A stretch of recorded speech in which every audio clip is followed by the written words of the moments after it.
La principale différence entre les psychédéliques et les produits pharmaceutiques est vraiment très simple. Les produits pharmaceutiques sont destinés à traiter quelque chose à sa surface, sous la forme d'une gestion temporaire des symptômes, alors que les psychédéliques se concentrent sur le cœur plus profond du problème et visent à éliminer de façon permanente la cause profonde. L'utilisation des psychédéliques pour la guérison n'est pas nouvelle. Les humains utilisent des plantes et des champignons visionnaires comme médicaments depuis des milliers d'années.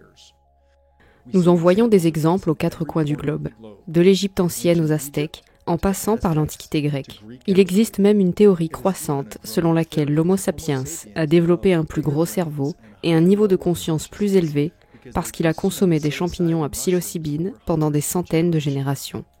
Bien que la plupart de ces rituels de médecine végétale aient été remplacés par la médecine occidentale, les psychédéliques révèlent qu'ils peuvent être incroyablement efficaces pour résoudre nos problèmes de santé actuels. Par exemple, la psilocybine cubensis, également connue sous le nom de champignon magique, s'est avérée être un agent puissant pour guérir la dépression, l'anxiété et la dépendance lorsqu'elle est utilisée délibérément avec l'intention de guérir.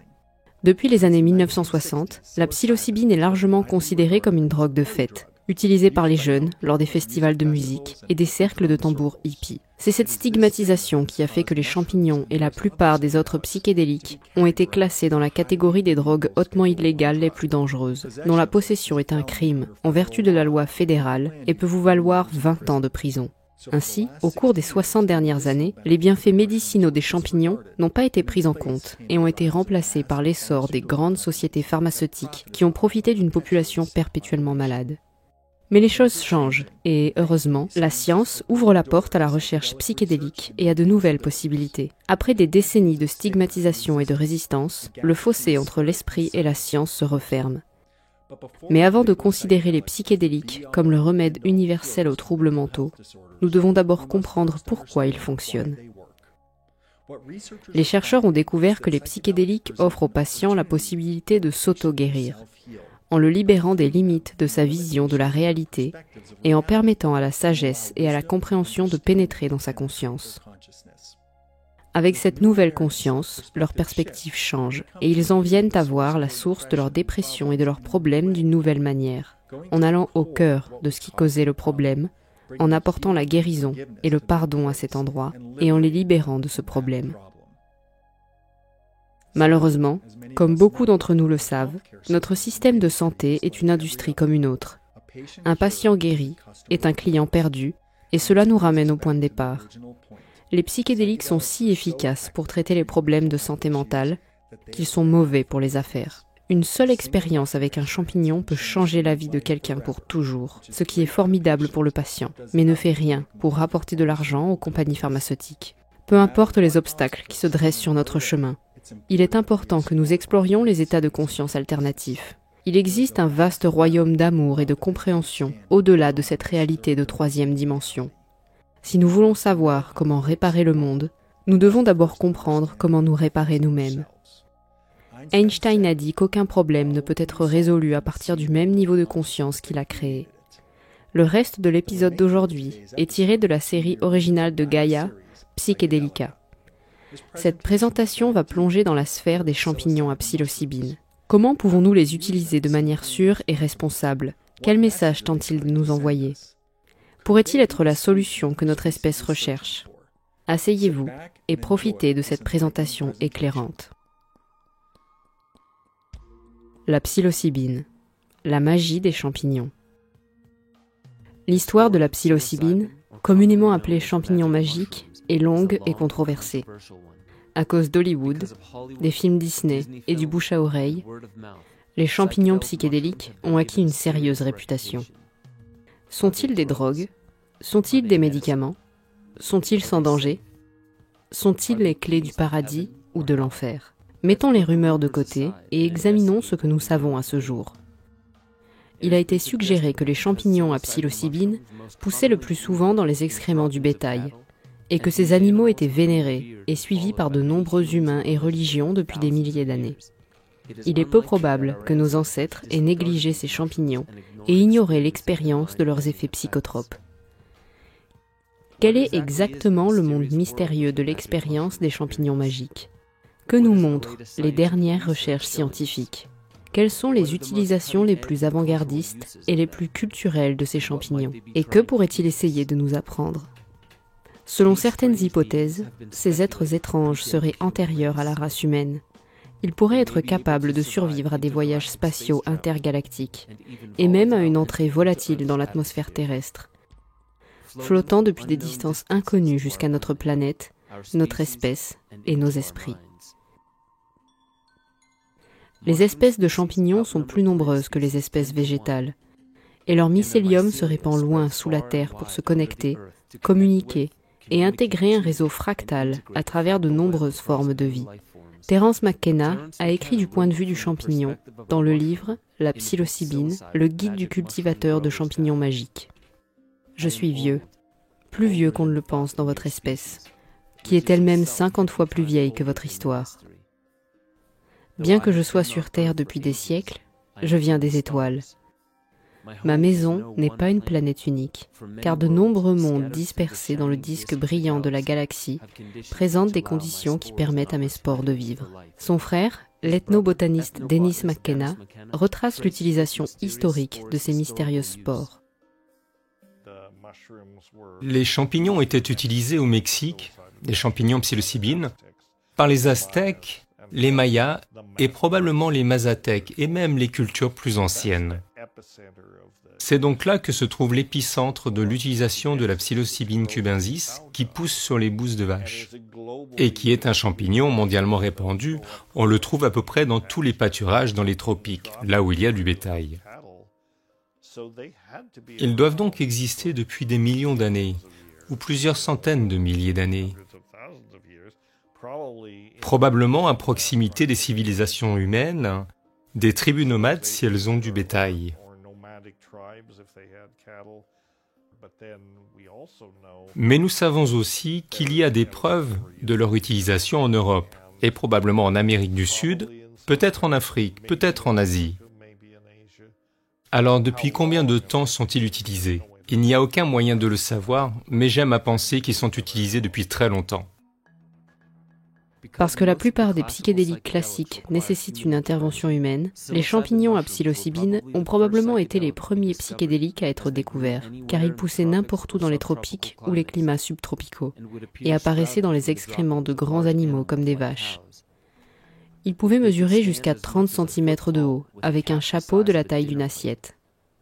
Il est probable que la première vague d'expériences liée à la consommation de ces champignons ait fait croire à l'individu qu'il avait été empoisonné. Mais après un certain temps, le phénomène aurait probablement été perçu comme divin, d'un autre monde, et très probablement comme une expérience de mort et de renaissance, une résurrection de la psyché. Lorsque les conquistadores espagnols ont traversé l'actuel Mexique pour explorer de nouvelles terres, ils ont rencontré de nombreux groupes indigènes pratiquant d'étranges rituels. La statue aztèque de Choquipilli, datant du XVIe siècle, trouvée dans le sud du Mexique, portait des gravures de plantes psychoactives sacrées, comme le tabac, le pétunia, ainsi que plusieurs autres fleurs, et la psilocybine comme champignon principal. Selon l'archéologue Stephen de Borrégui, les rituels liés aux champignons hallucinogènes étaient au cœur de la religion maya. Les pierres en forme de champignons des hauts plateaux du Guatemala datant d'au moins 1000 ans avant notre ère auraient été utilisées pour honorer et broyer les champignons séchés avant nous. Certains pensent que ces champignons, ou le champignon de l'ergot de seigle qui pousse sur l'orge, étaient utilisés dans le légendaire breuvage Kickéon des mystères d'Éleusis. La question est, qu'offrait-il à ces gens? Ils ont retenu l'attention du monde antique pendant 2000 ans, c'est une longue période. Je veux dire, les modes vont et viennent, mais ce qu'ils faisaient n'était pas tout à fait clair jusqu'à Albert Hofmann, découvreur du LSD, Gordon Wasson, qui a apporté les champignons magiques mexicains de la culture mazatèque, et Karl A. Peruk, l'érudit grec. Ils ont passé plusieurs années à faire des recherches très méticuleuses, et ils sont arrivés à la conclusion que la clé était une boisson sacrée qui s'appelait Kykeon. K-Y-K-E-O-N. Elle était administrée dans un moment très important de la cérémonie. Ces événements mystérieux s'étendent de 1600 avant Jésus-Christ à 392 après Jésus-Christ, jusqu'à ce que Théodose Ier ferme les sanctuaires. La recette exacte n'a jamais été retrouvée, et les derniers vestiges de l'école des mystères ont été démolis par le roi Alaric des Goths, qui a amené une invasion chrétienne pour détruire les anciens sites. Cette invasion fut le début d'un long règne de la nouvelle religion en ville, interdisant l'usage des sacrements végétaux. Maintenant, avance rapide à 1955. Gordon Wasson, qui était un mycologue amateur et banquier de J.P. Morgan, a fait son chemin à la Sierra Mazateca, dans le sud du Mexique, pour visiter une curandera actuelle nommée Maria Sabina. Dans ce village chamanique, Sabina était connue pour soigner sa communauté grâce à de puissants rituels à base de champignons. Elle a accepté d'accueillir Wasson dans l'un des rituels, en lui disant qu'il pouvait prendre des photos, mais aucune ne pouvait être publiée. Il s'agissait de préserver l'espace sacré de ceux qui étaient guéris et de protéger le village contre les étrangers qui en sauraient trop sur leurs rituels. Wasson a donc accepté et a pris des photos privées de Maria Sabina, invoquant les esprits des champignons pour sa guérison. Elle a dit que les esprits dans les champignons, les enfants, sont ceux avec lesquels elle travaillait de concert avec les entités des champignons pour la guérison de ses patients. Alors Gordon est vite allé chercher un photographe et une équipe de personnes et a publié ceci en 1957 dans le magazine Life. Il s'est ensuite rendu dans tous les foyers de l'Amérique moyenne et a lancé le psychédélisme des années 60-70 en disant aux gens que ce champignon existait au Nouveau-Mexique, qu'il modifiait la conscience et qu'il avait une lignée chamanique. Le 13 mai 1957, le magazine Life a publié les photographies de Wasson et l'histoire des rituels de champignons s'est répandue dans le monde occidental. Des foules d'Américains ont commencé à inonder cette petite ville à la recherche de l'expérience la plus stimulante qu'ils pouvaient trouver. Il a été rapporté que Sabina a dit que ça ne marchait pas ainsi. Les esprits des champignons ont aidé à guérir l'humanité de la maladie au lieu de la présenter à Dieu. Mais à ce stade, le monde occidental était hypnotisé par les affirmations faites sur ces champignons et peu après, les études universitaires ont commencé, mais non sans heurts. Il n'y a rien d'intelligent, il n'y a rien d'adulte ou de sophistiqué dans le fait de prendre un trip de LSD. Ils sont juste complètement idiots. Ne pensez-vous pas que c'est mal d'encourager l'utilisation de ces drogues illégales par les étudiants et que cela encourage la violation de la loi? Eh bien, je ne dis jamais à quiconque ce qu'il doit faire de son corps parce que nous parlons ici de la première et de la dernière frontière de la liberté, mon corps. Timothy Leary a fait partie de ceux qui ont mené les premières études sur la psilocybine à l'université de Harvard. 40 ans après ses études, et après que l'interdiction des psychédéliques ait finalement été levée, le professeur de psychiatrie et de sciences du comportement de l'université Johns Hopkins, le docteur Roland Griffiths, a repris les recherches sur la psilocybine. Nous avons commencé nos études en 2000 et je m'y suis intéressé parce que j'avais commencé à pratiquer la méditation et je m'intéressais au changement d'état de conscience. J'étais en fait sceptique quant à l'idée que la psilocybine puisse produire des expériences de type mystique profondément significatives sur le plan spirituel. Et en effet, les données nous ont clairement indiqué que c'était possible. Nous avons choisi la psilocybine, je pense, de manière réfléchie. D'une part, la plupart des gens à l'époque où nous avons commencé ce travail ne pouvaient pas épeler psilocybine, ne savaient pas vraiment ce que c'était, et ils n'avaient certainement pas le bagage culturel que le LSD avait. Le LSD et la mescaline ont une très longue durée d'action, de l'ordre de plus de 12 heures, par opposition à la psilocybine qui est, vous savez, de 4 à 6 heures. Cela en fait un composé beaucoup plus facile à travailler dans un cadre clinique. Le DMT, d'autre part, a une action très courte et peut également être donné avec l'inhibiteur de MAO. L'inhibiteur MAO fait durer le DMT de 4 à 6 heures, mais la pharmacologie est plus complexe et il est difficile de recevoir l'approbation de la FDA. Cependant, la psilocybine produit des résultats similaires avec beaucoup moins de complexité. La molécule de psilocybine et la molécule de DMT sont très proches l'une de l'autre. Dans un sens, la psilocybine peut être décrite à juste titre comme du DMT actif par voie orale, parce que le DMT n'est pas normalement actif oralement. Même si les molécules sont très similaires, les expériences d'expansion de l'esprit ne sont pas aussi similaires qu'il y paraît. Chaque molécule psychédélique, appelée tryptamine, est structurée d'une manière très spécifique pour déclencher des neurotransmetteurs spécifiques dans le cerveau, ce qui fait que chaque plante psychédélique provoque des effets différents. Et tout dépend des neurotransmetteurs sur lesquels les substances jouent. Le mimétisme de la sérotonine est la marque de fabrique du psychédélisme. La sérotonine permet à la conscience humaine d'assembler la réalité consensuelle que nous habitons actuellement. Et elle nous permet d'avoir un sentiment de soi et d'identité. Les champignons à psilocybine brisent les perceptions rigides de la conscience éveillée normale. La psilocybine semble diminuer fortement l'activité d'un certain réseau du bourdonnement du cerveau, appelé réseau du mode par défaut. Ce réseau est très actif dans des conditions de vigilance et de dépression, et il est désactivé lorsque les gens sont par exemple des méditants de longue durée. Nous pensons que cette zone est en quelque sorte liée à l'identification à soi-même, au sens du soi.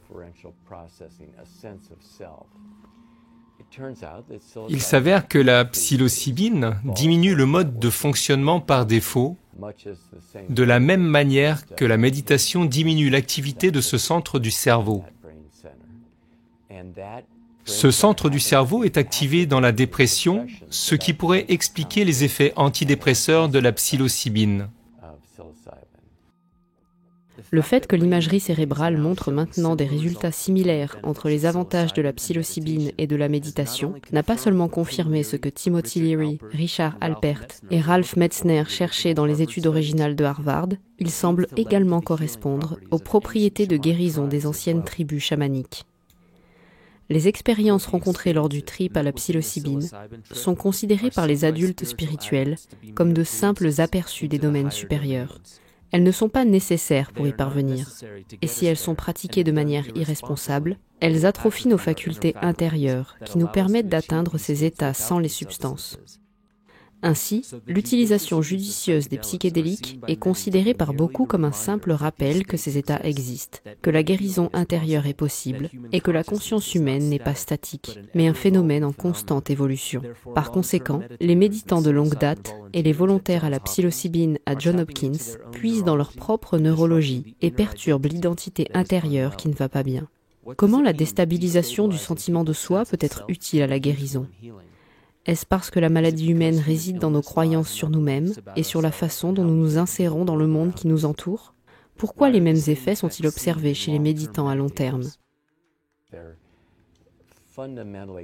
Il s'agit d'expériences fondamentalement réorganisatrices que les gens décrivent comme un sentiment d'interconnexion de toutes les personnes et de toutes les choses, un sentiment de sacralité, une valeur de vérité et d'authenticité de l'expérience qu'ils trouvent particulièrement convaincante, une humeur positive, un sentiment d'amour ou de cœur ouvert, une transcendance du temps et de l'espace, puis une autre caractéristique, l'ineffabilité. Ils trouvent qu'il est difficile de mettre des mots sur ces expériences.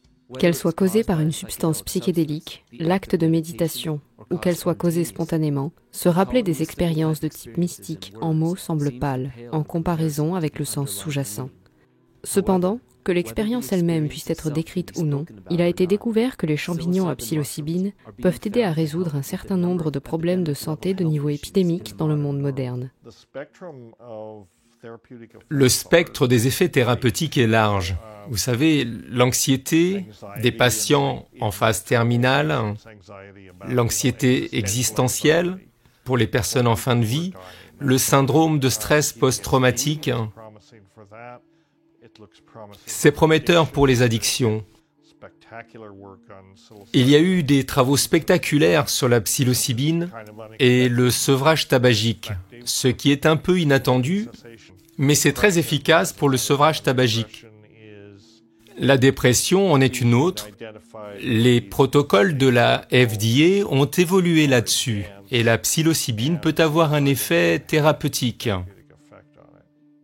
Alors que tant de problèmes de santé physique et mentale trouvent de l'espoir dans la nouvelle recherche sur la psilocybine, le fait que la recherche contrôlée par le gouvernement fédéral soit supervisée par quelqu'un qui est ouvert à l'étude et à la cartographie, même du phénomène abstrait qui emplit les gens d'un but et d'un sens, est plein d'espoir pour ceux qui croient qu'il y a plus que ce que l'on voit derrière ces voyages psychédéliques que les gens expriment. Je pense que la découverte la plus convaincante et la plus remarquable dans toutes nos populations est que la psilocybine, lorsqu'elle est administrée dans ces conditions à des personnes qui ont été soigneusement sélectionnées et préparées, et puis reçoivent la psilocybine dans un cadre, comme ici, ils sont allongés sur un canapé et ont un bandeau pour se couvrir les yeux et des écouteurs. Et ils sont en présence de personnes qui ont développé une relation et la confiance avec eux. La grande majorité de ces personnes ont ces expériences remarquables qui, en fait, correspondent à des expériences naturelles de type mystique. Lorsque l'état d'esprit et le cadre physique ont été soigneusement construits pour une expérience de guérison, il y a une abondance de comptes rendus non seulement de l'apparition de la guérison, mais aussi d'un sentiment congruent d'une profonde connaissance intérieure que la guérison est au-delà des seuls mécanismes physiques, qu'un changement universel sous-jacent a lieu, l'être entier, et pas seulement le corps, reçoit la guérison. Et nous sommes plus que ce que nous pourrions jamais concevoir. En fait, nous sommes tous des expressions différentes du même tissu sous-jacent. Et parce que ces champignons provoquent ces expériences de manière fiable, l'aspect neurologique peut enfin être analysé dans un cadre scientifique. Nous savons que les gens ont de telles expériences en l'absence de psychédéliques, mais dans ces conditions spéciales, nous pouvons occasionner ces expériences avec une très forte probabilité et cela ouvre la voie à l'interrogation par la méthode scientifique.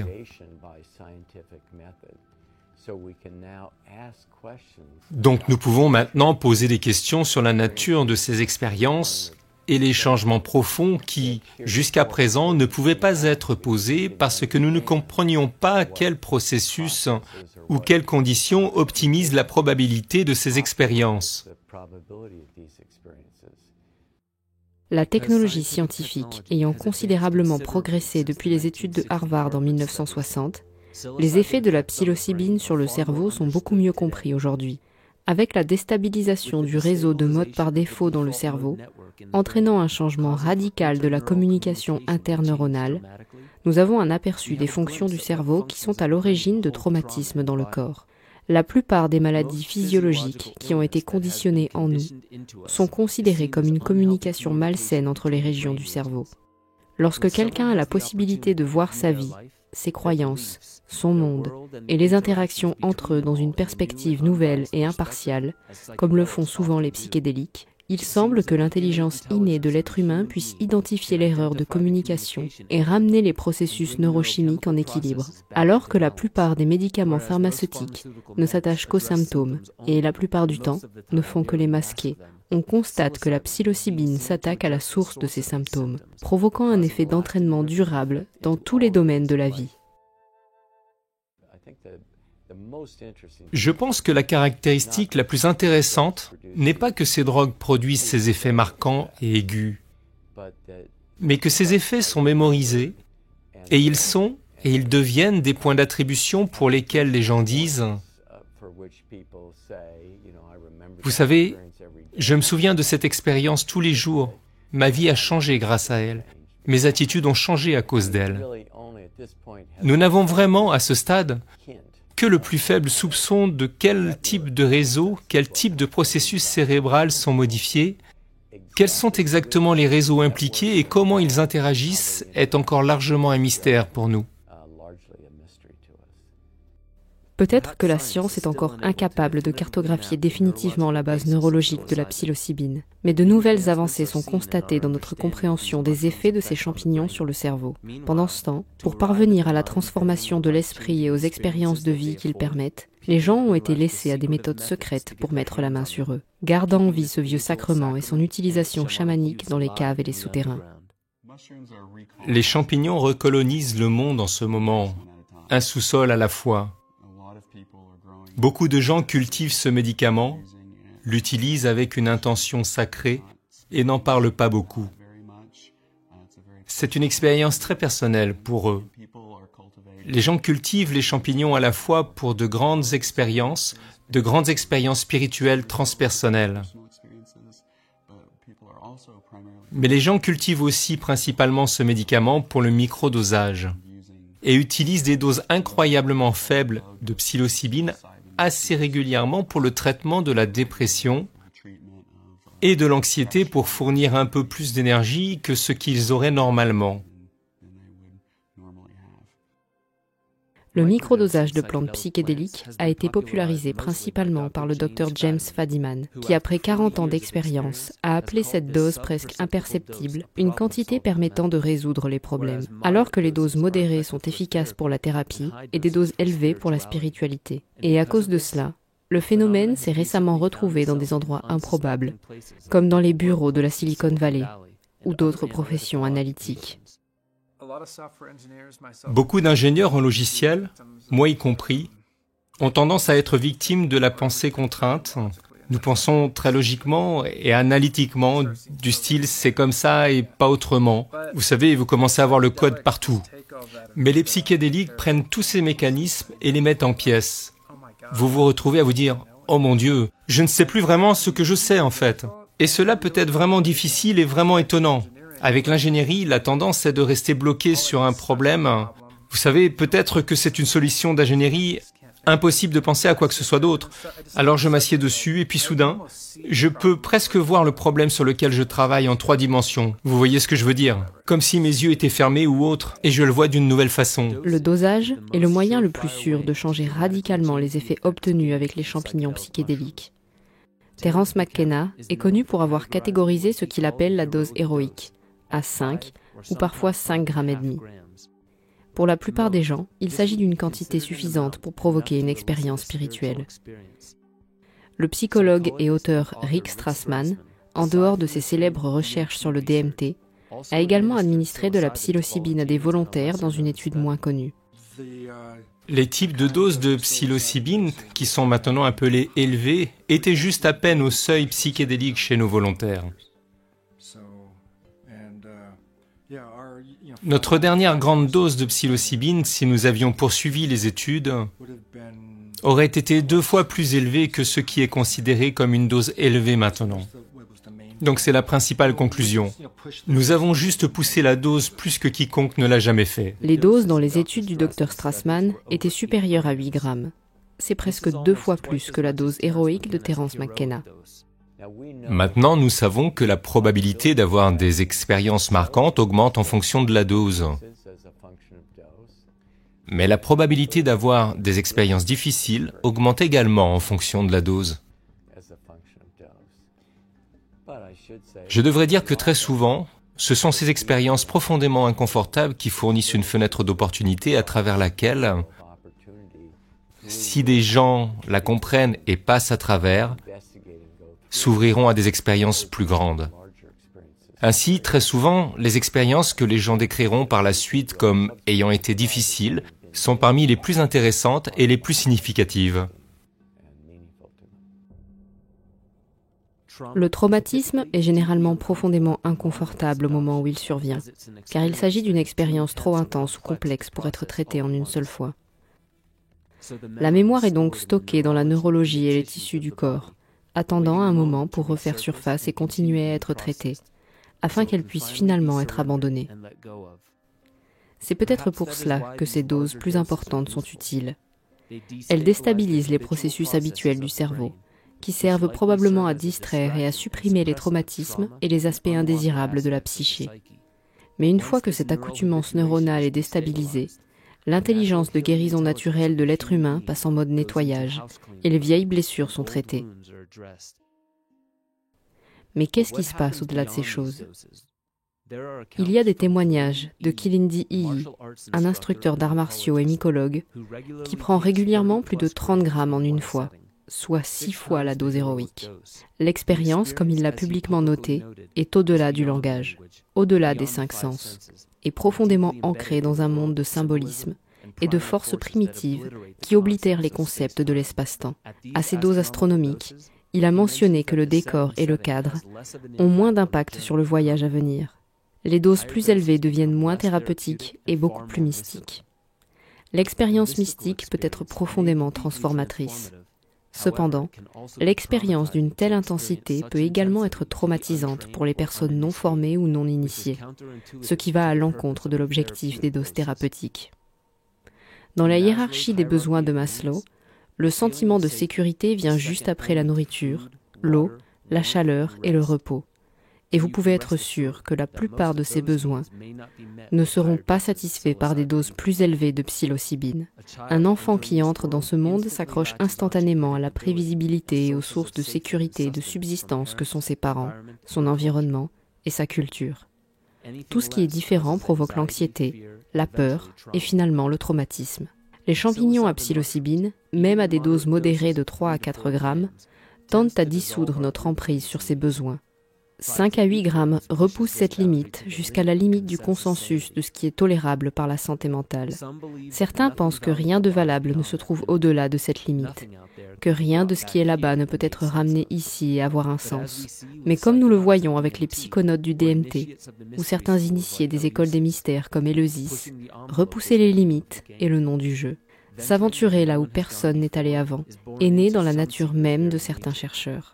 Beaucoup croient que la psilocybine offre à l'initié ou au volontaire l'opportunité de faire l'expérience de la mort et d'en revenir. Ce travail avec la psilocybine et les expériences émergentes de réorganisation qui en découlent correspondent profondément à mon propre intérêt et à mon désir de comprendre la nature de la conscience. Je veux dire qu'il me semble que la question fondamentale à laquelle nous sommes confrontés en tant qu'humains est « Que faisons-nous vraiment ici ?» Comment se fait-il que nous soyons dans cet océan de conscience? Qu'est-ce qui se passe vraiment ici? Que se passe-t-il lorsque nous mourrons? Comment tout ce phénomène a-t-il pu se produire? Ce sont les questions existentielles de la vie.